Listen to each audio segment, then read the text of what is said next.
കണ്ണൂർ കുറുമാത്തൂർ വില്ലേജിൽ ഉൾപ്പെട്ട 439 ഏക്കർ ഭൂമി വ്യാജരേഖ നിർമ്മിച്ച് വിൽപ്പന നടത്തുന്നതായി പരാതി.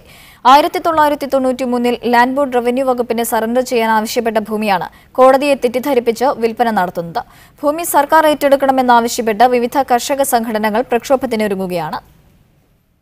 തളിപ്പറമ്പ് താലൂക്ക് കുറുമാത്തൂർ വില്ലേജിൽ 31/4, 44, 46, 76 സർവേ നമ്പറുകളിൽപ്പെട്ട 439.74 ഏക്കർ ഭൂമിയാണ് വ്യാജരേഖകൾ ചമച്ച് ഭൂമാഫിയ കയ്യേറി വിൽപ്പന നടത്തുന്നത്.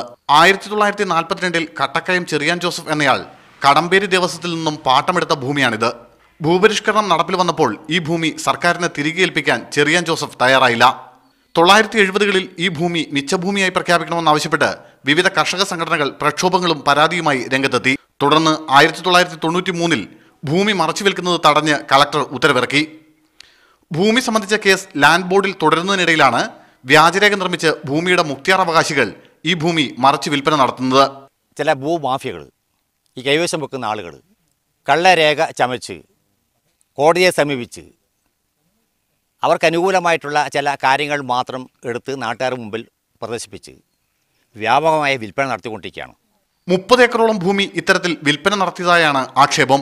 ഭൂമി വിൽപ്പന തടയണമെന്നും ഇത് മിച്ചഭൂമിയായി പ്രഖ്യാപിക്കണമെന്നും ആവശ്യപ്പെട്ട് മുഖ്യമന്ത്രിക്കും റവന്യൂ മന്ത്രിക്കും പ്രദേശവാസികൾ പരാതി നൽകിയിട്ടുണ്ട്.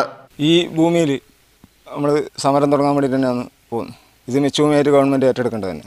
കുടിൽ വെട്ടിയിട്ട് സമരം തുടങ്ങാൻ വേണ്ടിയിട്ട് പോവുകയാണ്. എന്നാൽ ഭൂമി മറച്ചു വിൽക്കുന്നതിൽ നിയമപരമായി തടസ്സമില്ലെന്നാണ് സ്ഥലം ഉടമകളുടെ നിലപാട്. മീഡിയ 1 കണ്ണൂർ.